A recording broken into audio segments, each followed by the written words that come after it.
We immediately set about addressing these issues through a multi-pronged approach. Firstly, we took steps to deal with the short-term challenges by stabilizing the grid, as well as pursuing medium to long-term investments in generation, transmission, and distribution sector, whilst addressing petroleum sector-related challenges. Under the able leadership of His Excellency President John Dramani Mahama, we engage investors in the upstream sector and pursued reforms in the downstream sector to address the dwindling fortunes in our exploration and production drive, whilst bringing about overall efficiency in the downstream sector. I am happy today to announce to you, members of the press, that these policy interventions are beginning to show positive strides and positive trends. The government has taken decisive steps to reposition Ghana's energy sector as a reliable engine of economic growth, industrialization, and social development. I will now use the opportunity to talk about and other new forms of renewable energy to ensure that we have a just and equitable future. In this regard, the Ministry has launched the Ghana Scaling Up Renewable Energy Program, known as SREP, and we did this on 30th May 2025 at Lala. This project is funded with an 85 million grant from the African Development Bank, Climate Investment Fund, SECO, and the Government of Ghana. The project aims to deploy 12,000 net-metered solar PV systems across homes, construct 35 mini-grids to supply electricity to 70,000 people in 47 island communities in solar facility at the Pong Hydro Reservoir, and is being funded by KFW. Solar will depend on night. We will switch to hydropower so that the hydro dams more or less become like battery storage. In that way, we can bring about longevity in terms of how we manage our hydro dams. As part of efforts to increase local content and local participation in the renewable energy sector, we've gone into partnership with the International Solar Alliance to train Ghanaians in solar energy technologies, and this will certainly create a lot of jobs. And we are also hosting the 7th Africa Regional Committee of the International Solar Alliance from 2nd to 4th September 2025 under my leadership as Vice President of the Alliance. And I encourage all of you to participate in this program. We are working very hard to also ensure that we realize the Renewable Energy Authority Act. We've made significant progress and we'll be going to Parliament for approval. To address the funding gap and to ensure that we achieve our objective, we've established the Renewable Energy and Green Transition Fund so that we can leverage on that fund to raise capital to invest massively in renewable energy. We're also working to ensure that we distribute 450,000 LPG cook stove to increase access to clean cooking in Ghana. Ladies and gentlemen, as part of our street lighting project, I'm happy to announce that we've commenced the installation of all-in-one solar street lights. We intend to do 23,500 units covering a distance of 700 kilometers so that gradually we can take solar as the main focus and move our street lights away from the grid. The street lights depend largely on the grid, and unfortunately, these street lights come on during the peak period. The difference between the peak period and the off-peak period can range around 400 to 600 megawatts. And these street lights alone accounts for more than 200 megawatts. And so if we can take them off and put them on solar systems, it means that we'll be shaving off about 200 to 300 megawatts, and that will contribute significantly towards efficiency in the sector. We are working very hard to also bring some departments, agencies, and government schools and clinics on board by installing solar rooftops. And if we do that, it means that would also be bringing about efficiency and reducing the electricity bills of these institutions. A couple of weeks ago, we launched our EV promotion program so that these EV vehicles would depend on solar for charging. I commissioned the first one at the Energy Commission, and as part of government efforts, we are importing the first EV vehicles for government agencies. So very soon you will see ministers driving EV vehicles.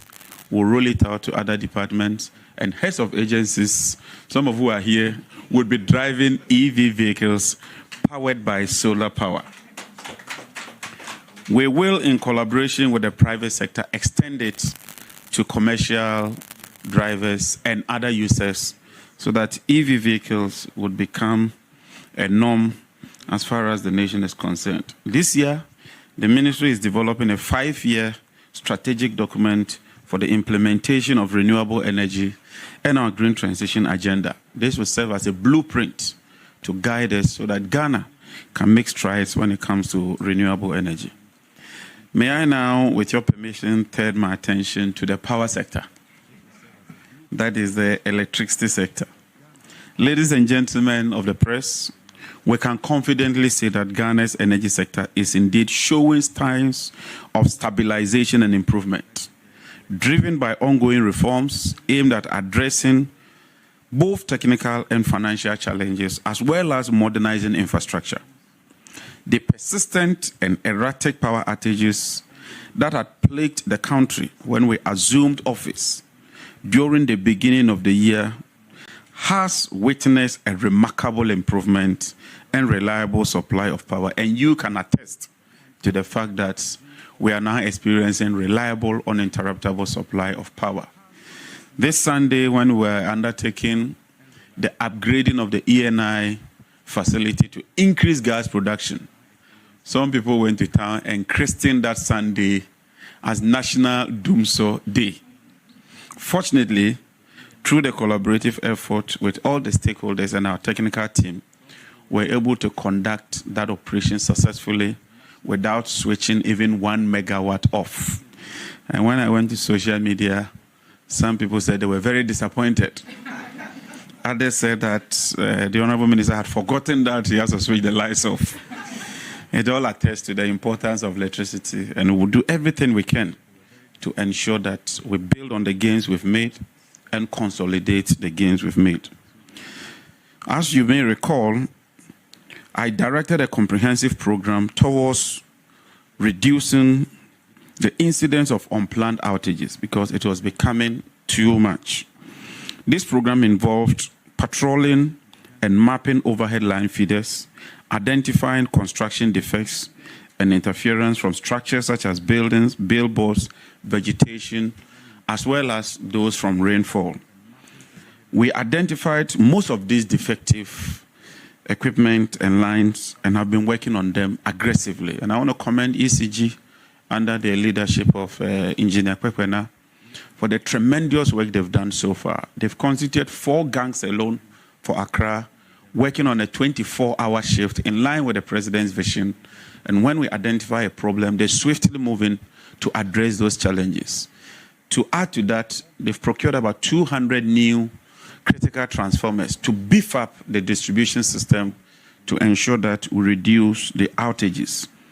The current stability of the distribution network is due in part to some of these initiatives and policy interventions that we have put in place. We are also working with ECG to rationalize all the contracts. Indeed, if you compare this year to last year in terms of expenditure, we are spending about 30% or 40% of what was spent in 2024 when it comes to procurement. And we are achieving better results with value for money and ensuring that we adhere to strict procurement procedures and processes. And I'm very happy that we are bringing about all this efficiency in the sector because the gains we make would be transferred to the ordinary consumer. I can assure you that we are not going to witness the kind of procurements we witnessed over the years. And as minister, I take full responsibility to ensure that they adhere strictly to some of these measures. So far, 347 supply contracts that have failed to deliver goods within the specific areas are up for review. The goods in these containers were not part of the materials locked up at the ports. These are new containers coming up following procurements that were undertaken previously. They are yet to be delivered. The ECG board has approved the outright termination of 202 of these contracts. The total value of these contracts is estimated at 227 million United States dollars, 1.17 million pounds, 4.08 million euros. The remainder of the 145 contracts are being subjected to additional strict scrutiny and may be terminated depending on the findings.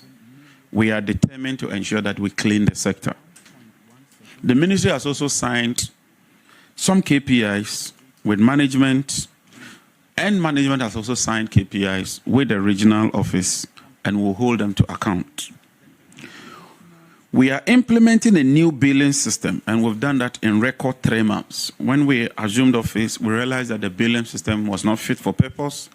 There were a lot of irregularities, and I'm happy to note that the ECG has successfully transitioned to a new billing system they call ZEOS. And all other commercial operations have been restored as I speak. ECG has also taken advantage of the transition to enhance its billing system to ensure that they produce commercial processes in its entirety. To bring about efficiency and compliance, in February 2025, I directed that ECG fully complies with the cash waterfall mechanism. I also directed that they operate a single holding account, and also directed that that account should be opened with the Ghana Commercial Bank, a state-owned bank. I'm happy to announce that all that has been complied with. This is ensuring that so far there's constant flow of cash to electricity generators, fuel suppliers, Gridco, VRA, and all the other power sector players. This has also contributed largely to the stable power that we currently experience. The mechanism puts in place to ensure that there's some minimum guarantee when it comes to payments to the IPPs. And if you check this year as against last year, by the middle of the year, we've paid to IPPs an amount far exceeding what was paid to IPPs the whole of last year. And so in the first 6 months, the amount paid exceed what was paid the whole of last year. And it's because of the prudence and the stringent measures that we've put in place. We are not out of the woods in its entirety, but at least we are seeing significant progress. And if we continue on this trajectory, I'm confident that this sector will see real improvement. Under the instructions of His Excellency the President, I've been directed to review the cash waterfall mechanism allocation to increase efficiency, transparency, and equity in its operations. We are making some additional savings, and we want to ensure that those savings are applied in a judicious and efficient manner to bring about overall efficiency in the sector. I'm happy to note that as a result of these policy interventions, ECG's monthly revenues is witnessing some significant increase. This increase represents about 47.3% increment as compared to same period last year. And so as you can see, we're seeing some real significant increase in revenues, but because of the huge challenges and the debt that we encountered, we need to pursue additional policy measures to ensure that we put the power sector on an even keel. We're also working very hard to increase rural electrification. So far, we've connected 63 communities, and we are launching a massive rural electrification project to ensure that we achieve universal access to electricity by the end of 2028. To ensure that we increase the revenues and also bring about efficiency, Cabinet has approved the private sector participation in ECG's distribution network. And let me put on record, we are not selling ECG. What we are seeking to do is to involve the private sector, particularly in the billing and collection sector. And I encourage Ghanaians to take a keen interest in this. We have good Ghanaian entrepreneurs, good Ghanaian businessmen. This is an opportunity for you. Get involved and help us to bring about improvement in the sector. Ladies and gentlemen, as part of further measures, we've gone to Parliament to seek approval to restrain government from procuring IPPs in a direct negotiation. So now if we want power from IPPs, we have to advertise. We have to open a competitive bidding process so that we get the best value for money. We've also established a committee in collaboration with the Minister of Finance, chaired by Mr. Ben Bwanche, who you all know, very learned, very astute, a man with integrity, to renegotiate even the existing PPAs that we have with the IPPs so that we can make further savings. You would have also seen that we've started installing new street lights. As part of our street lighting policy, we are going to install a lot of street lights in line with our 24-hour economy policy to provide that impetus for night business activity, for commerce and business activities. Ladies and gentlemen, let me now take you to the petroleum sector. As I said earlier, following years of consistent decline, I'm happy to note that there's renewed interest in Ghana's upstream petroleum sector. With bold policies, both domestic and international, companies are showing increased activity and interest in Ghana's petroleum sector. The resurgence is driven by a combination of factors, including government's own initiative to create a conducive and business-friendly environment, underpinned by policy and regulatory consistency, aimed at assuring current industry players, whilst attracting would-be investors and promising new discoveries. The government is actively engaging major international companies to promote Ghana's sedimentary basins for exploration. Discussions are ongoing with the super majors. And when we talk of the super majors, we're talking of companies such as Shell, companies such as ENI, companies such as Exxon, Chevron, and all those companies. And they are showing real interest in Ghana's upstream petroleum sector. GNPC is also collaborating with other companies to increase exploration, particularly in our Voltairean Basin. It is therefore not surprising that within the last month, the government has supported 2 operators to conclude appraisal of some existing discoveries. The appraisal of the Afina discovery in the West Cape Trade Point Block 2 and Urban Akoma discoveries have all been completed successfully, resulting in the declaration of commercial oil discovery. Ladies and gentlemen, these mean that these fields merit development and production and will be brought on stream for production in due course. What it means is that the decline that we've witnessed over the past 5 years would plateau and begin to rise. That is very positive development for the sector. The ultimate effect will be an increase in Ghana's hydrocarbon production and revenues in the near future. Urban Akoma is scheduled for a fast-track development via tie-back to the existing OCTP infrastructure, which was put in place during President Mahamad's first administration. Appraisal of Akoma is currently ongoing. The government, as part of efforts to secure additional investment, has also signed an MOU with our Jubilee partners, and they intend to spend around 2 billion in the upstream petroleum sector and also reduce the cost of gas, which ultimately impacts electricity production. And so we are seeing very, very positive trends in the petroleum sector. And the petroleum sector has a direct relationship with the power sector. And so far, since assuming office for the past 6 months, we've been able to stabilize fuel supply for power plants and ensure consistent supply of electricity. We've successfully increased gas from N-gas from the 80 mm SCAF that we inherited to 100 mm SCAF. We've also increased ENI supply from 245 mm SCAF to 270 mm SCAF.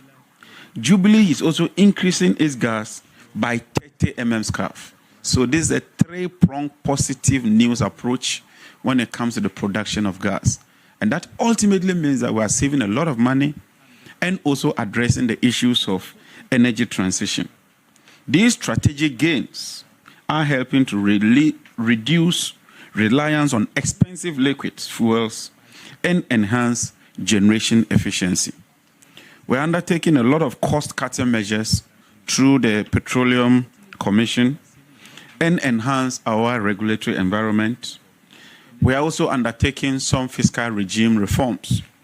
We've constituted a committee to take a second look at our entire upstream fiscal regime so that we can be competitive as compared to our neighbors. Côte d'Ivoire is fast overtaking us. And as a neighbor, if we don't get our act well and begin to make progress, we may lose out even as we go through the energy transition. We are also promoting local content, and we'll put Ghanaians at the forefront of what we do when it comes to the upstream petroleum sector. In the downstream sector, the thermal oil refinery, unfortunately, has been left to rot without any significant improvement over the last few years. The turnaround maintenance team has been commissioned under the leadership of the current management to ensure that we bring the refinery back on stream. As of December 2024, the refinery's debt stock stood at $517 million. When the previous administration took over, the debt was $350. And so almost $200 million of fresh debt has been added to the debt stock of the thermal oil refinery. As if that is not enough, the refinery has not published its audited account since 2019. We've since engaged auditors to conduct this audit and present same to SIGA and government for action. The new management, under the leadership of His Excellency President Mahama, is relying on its own IGF for the refinery startup. And I encourage the current administration and management to give of their best. When it comes to gas, the implementation committee for the second gas processing plant has concluded its initial work and presented its final report to the steering committee at the Ministry of Energy and Green Transition. The submission represents a significant milestone towards Ghana's quest to build a second gas processing plant. And so far, I can assure you that we are making very, very good progress. In a few months' time, we shall roll out a roadmap, and you would appreciate what we are doing in order to construct a second gas processing plant. Our ultimate aim is to transition towards a gas-to-power era so that most of our thermal plants would run on gas, and then we can supply domestic gas through our own sources. Ghana Gas is doing about 45%. We've also repositioned Ghana Gas, directed them to cut a lot of cost and refocus on their core mandate. Over the past 8 years, Ghana Gas has not added even 1 kilometer of pipeline to the infrastructure they inherited from us. I have told them that is unacceptable. And let me make it clear to Ghana Gas, as minister, I would have to crack the whip and ensure that you focus on your core mandate and spend your revenues on areas that will benefit the Republic of Ghana. And I intend to do exactly that. We are also focused on the Ghana cylinder because we believe that we can manufacture and produce all our cylinders domestically. The company's machinery dates back to 1998 and has become somewhat obsolete. The retooling process that we have started is expected to enhance capacity, reduce waste, and align Ghana Cylinder Manufacturing Company with international production standards. On this note, let me commend and congratulate Ghana Gas for the amount they've released to Ghana Cylinder so far. We are working with Ghana Commercial Bank to raise a facility to retool and revamp Ghana Cylinder manufacturing. And we are coming out with a local content policy which would insist that all such cylinders ought to be procured here in Ghana.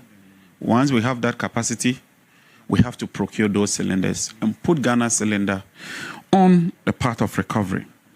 I'm happy to announce that in the downstream sector, we've received a report of the Petroleum Downstream Sector Reform Committee. We are reviewing the downstream as well to align with current trends. And very soon we shall go to Cabinet and Parliament with a new NPA Act. Let me also commend the Bulk Oil Storage and Transportation Company for the efficiency they've brought into the company so far. I'm beginning to see very positive trends. We are already working with Burkina to ensure that we extend a pipeline from Ghana to Burkina so that we become the main hub for Burkina to uplift its products. Boss is also working very well to ensure that we improve on our strategic stock. And I commend the MD and his deputy for showing leadership and demonstrating competence when it comes to BOST. To end it, I want to also thank the Petroleum Hub. So far, they are doing very well. They've embarked on some investment drive. We want the Petroleum Hub to anchor our petroleum sector, both upstream and downstream, and attract investments so they can help us in what we're doing to reposition Ghana as the main hub for the West African sub-region. I know that we have commenced export of power to Burkina, to Togo, to Benin, and even to Cote d'Ivoire. That's a positive trajectory. We'll continue on that. To conclude, distinguished guests, esteemed colleagues, and fellow citizens, as we reflect on the past 7 months, I am filled with a sense of optimism for the future of our energy sector. Together, we've made significant strides, and I'm proud to share our achievements. Firstly, we've stabilized our power supply. This has been a critical undertaking. I'm pleased to report that we've made considerable progress. We've worked tirelessly to ensure a consistent and reliable energy supply for all citizens. Secondly, we focused on increasing our petroleum reserves and promoting local content. Our efforts, as I've stated, has begun to yield positive results. We are committed to building a business-friendly environment. We are working with Springfield. We are working with ENI. So far, as you may be aware, the unitization debacle, we've resolved it. We are also working with Talo to settle our issues out of court. We are in arbitration. We lost the first case. We don't want to get to the second level. We believe that we can sit around the table and resolve our differences amicably. On the ECG containers, I have received approval from the Chief of Staff, and just this morning, I had a very fruitful meeting with the Minister of Finance. All the containers that have been identified so far, we are constituting a task force led by the Deputy Minister of Energy, with Customs, with GRA, with National Security, and all the relevant agencies, ECG, on board that committee. We intend to establish a custom-bonded warehouse where we'd evacuate all the containers to that custom-bonded warehouse, take all the stock and reconcile with all the figures to determine the exact amount of containers that have been retrieved. We'll also go through Cabinet to Parliament for approval to exempt taxation on those containers, because there are some critical items in the containers. ECG will use some. The ministry will also leverage on some of the containers and embark on a massive intensification project when it comes to electricity expansion. It's not just rural extension of electricity. In the cities, some people, new developments, they do not have electricity. We cannot have all these containers stuck there whilst we spend the taxpayers' money to buy additional material. And so we are committed to a transparent, open process. And as Minister, I want to thank all my sector heads, all the agencies, and to thank my brother, the Honorable Felix Ofosu-Kwakye, for demonstrating leadership and providing us with this platform. I'm confident that we'll continue to build on these achievements for a brighter energy sector. Thank you very much, ladies and gentlemen.